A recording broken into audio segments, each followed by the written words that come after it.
উনি বলেছেন না জনগণ তোমাকে ভোট দেবে, তুমি নিশ্চিত থাকো সুজন, তোমাকে জনগণ ভোট দেবে, তুমি শুধু এমপি হবে না, অনেক বড় কিছু হবা। এই কথা যখন বলেছে তারেক রহমান, আমার আর সেক্ষেত্রে বলার কিছু নেই।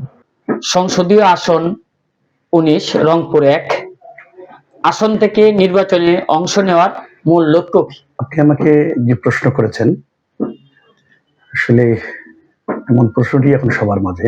আপনি জানেন আমি দীর্ঘদিনের একজন জনপ্রতিনিধি। লক্ষ্য এতটুকু বলবো, আমার একটি পোস্টারে এবারে একটা ইয়ে দেওয়া আছে, স্লোগান বরাবরই আমার থাকে, এবারে একটা আছে, সেটা হলো অর্ধেকেরও বেশি সময়, এই জীবনের অর্ধেকেরও বেশি সময় জনসেবায় আছি, সেবক হয়ে থাকি যেন যতদিন আমি বাঁচি। তার মানে কি বোঝাতে চাচ্ছি আপনাকে, এতটুকু জনগণের সেবা করতে চাই, শেষ, আর বেশি কিছু বলবো না। আপনার সংসদীয় আসনে রংপুর 1 এলাকার সবচেয়ে বড় সমস্যা কোনটি বলে আপনি মনে করেন? সমস্যার কথা বলেছেন, আবারও একই, সীমিত সম্পদ, অসীম অভাব, সুষম বন্টন।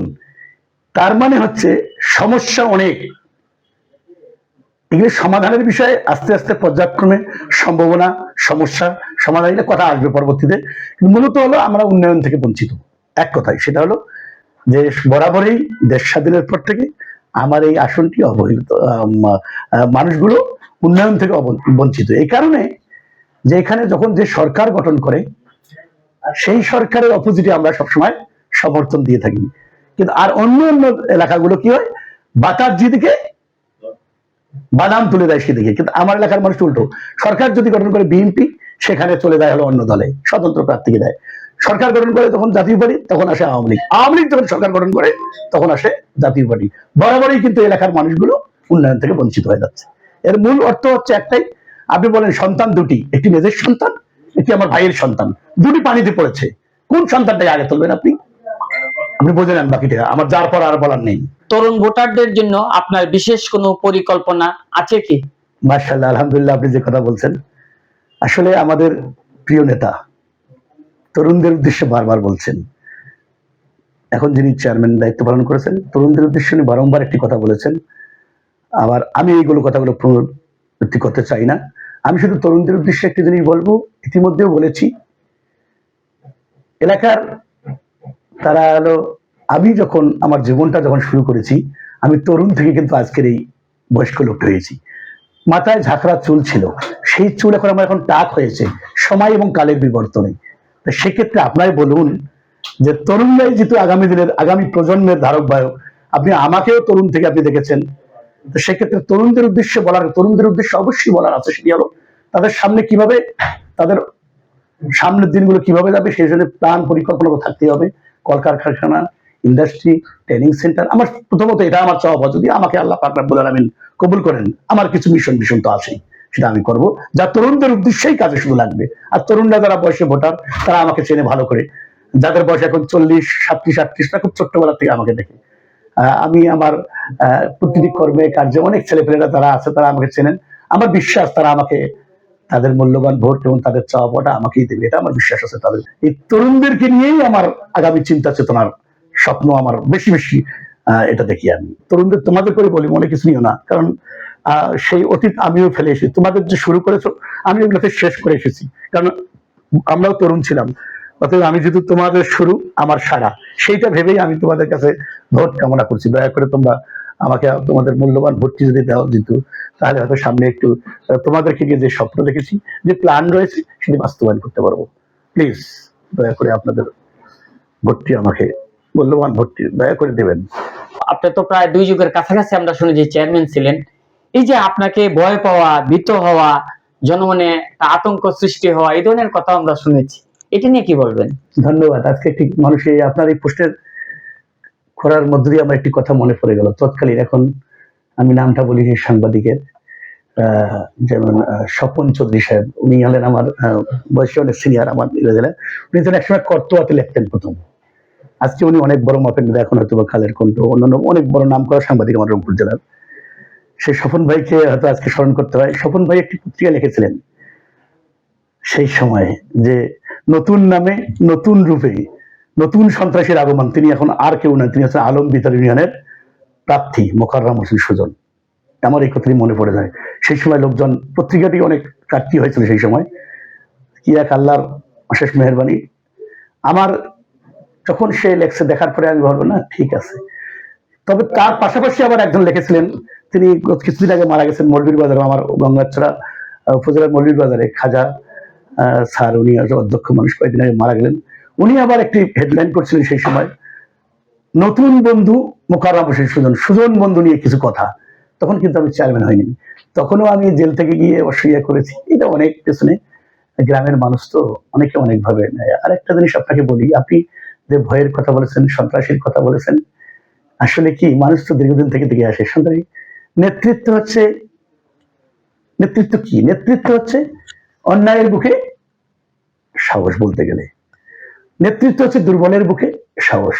নেতৃত্ব হচ্ছে একজন মানুষের কাঙ্ক্ষিত যে স্বপ্ন থাকে সেটাকে জনতার মাঝে স্পিলিং এর সৃষ্টি করে জনতার মাঝে ছড়িয়ে ছিটিয়ে দেওয়ার নামই হচ্ছে নেতৃত্ব।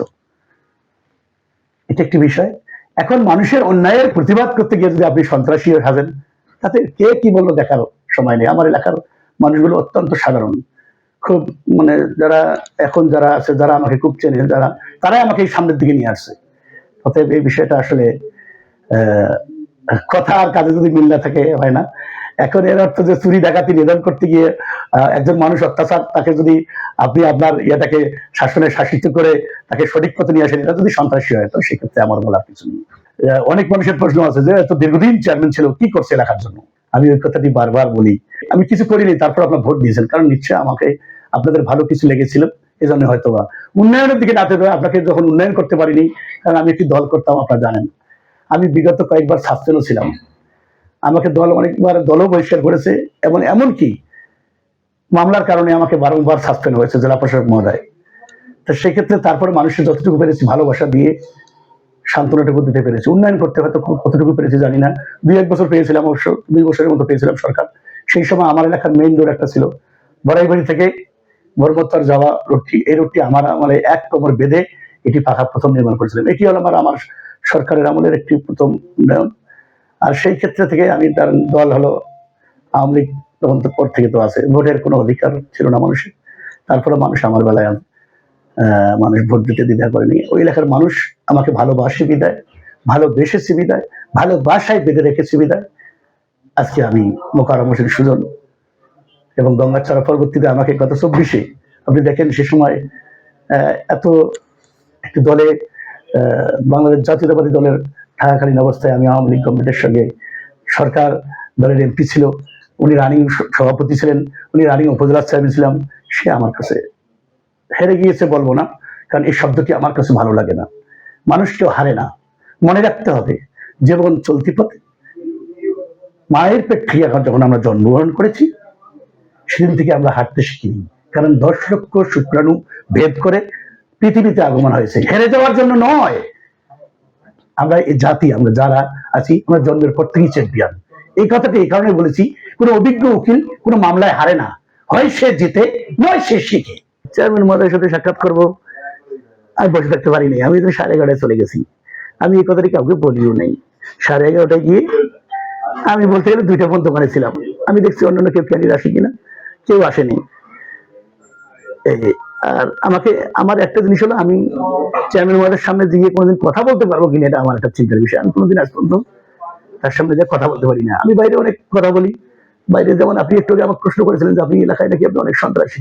হ্যাঁ, ঠিক আছে, কথাটা আমি পূর্বেও বললাম, তো সেই কথাটাই আপনাকে। নেতৃত্ব মানে টাইটেল বা কোনো পদ নয়, নেতৃত্ব মানে হচ্ছে দুর্বলের বুকে সাহস, অন্যায়ের বিরুদ্ধে সোচ্চার হয়ে জনতার মাঝে স্পিলিং সৃষ্টি করা, যেটা আমাদেরকে আমাদের প্রিয় নেতা চেয়ারম্যান মহোদয় আমাকে শিখিয়েছেন, আমাদেরকে শিখিয়েছেন। অতএব উনি আমাদের এখন চলার পথে শক্তি এবং সাহস। উনি বলেছেন, না, জনগণ তোমাকে ভোট দেবে, তুমি নিশ্চিত থাকো সুজন, তোমাকে জনগণ ভোট দেবে, তুমি শুধু এমপি হবে না, অনেক বড় কিছু হবা। এই কথা যখন বলেছে তারেক রহমান, আমার আর সেক্ষেত্রে বলার কিছু নেই।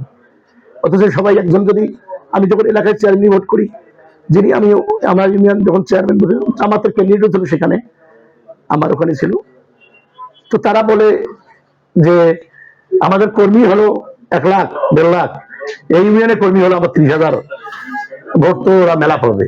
ভাবছিলাম যে কি বলে, এতগুলো কর্মী তারা ভোট পাবে, জামাতের ক্যান্ডিডেট জিতুক আমার ইউনিয়নে আমার সঙ্গে, কোনো কাজ তো হলো না। অর্থাৎ মুখে অনেক কিছু বলা যায়। তো এই জন্য আমি নর্মাল একটা প্রার্থীকে বলা হয় কি ব্যাপার আপনার রেজাল্ট কি, আমি বিপুল ভোটে পাস করবো। কিন্তু উনি অবাক হয়ে গেছেন, এই কথাটা বুঝতে পেরেছেন আমি যখন বললাম যে ভাই সমস্যা আছে। উনি বললেন কোনো সমস্যা নেই তোমার, তুমি পাস করে জনগণ তোমাকে ভোট দেবে, যাও। নারীদের নিরাপত্তা ও কর্মসংস্থানে কি পদক্ষেপ নেবেন? ওরে আল্লাহ, এটা তো আরেক জটিল প্রশ্ন। কি নারীদের বিষয়ে পদক্ষেপ? নারীদের বিষয়ে যা নেওয়ার তো আমার প্রিয় নেত্রী, আমাদের মা, গণতন্ত্রের মা, তিনি তো নিয়েই ফেলেছিলেন এবং যার ফলশ্রুতিতে বাংলাদেশের মানুষ তাকে এখন মনে প্রাণে প্রাণে ভালোবাসে। এখানে নারীদের বিষয়ে পদক্ষেপ দেখছেন, নারীদের বিধবা ভাতা, বর্ষীয় ভাতা নারীরা পাবে, সেটাও কিন্তু দেশের নেত্রী বেগম খালেদা জিয়া শিখিয়েছে। এবং সেই প্রাইমারি থেকে শুরু করে বিনা বেতনে প্রাইমারি, আবার অষ্টম শ্রেণী পর্যন্ত মেয়েদের জন্য সব ফ্রি করে দিয়েছিলেন। আর এই নেত্রী পৃথিবীর থেকে বিদায় নিয়ে চলে গেছেন, আর আপনি আমাকে তারই আমার কর্মী। নারীদের বিষয়ে কি করব এটি আর বলার বাকি রাখে না। দুর্নীতি ও সন্ত্রাসমুক্ত রাজনীতি গড়তে আপনার অবস্থান কি?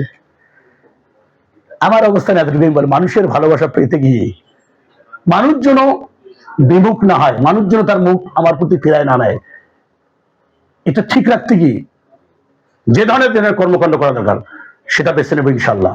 আপনি বলছেন দুর্নীতি, এখন মুখে বললাম, আমি নিজেই দুর্নীতিতে জড়িয়ে গেলাম তখন। এজন্য আমি কথা কাজে, কারণ আমি বিগত সরকারের আমলে কয়েকবার আমার নামে দুর্নীতি দমনে তদন্ত হয়েছে, 22 বার তদন্ত হয়েছে, কয়েক কোটি টাকার অনিয়ম দেখিয়েছে। একটি কণা করিও এখন তো কাগজ আছে, রায় আছে, সবকিছু পড়ে আছে, একটি এক বিন্দু 2 নম্বরই দেখাতে পারেনি। এটা কথাই না কাজে।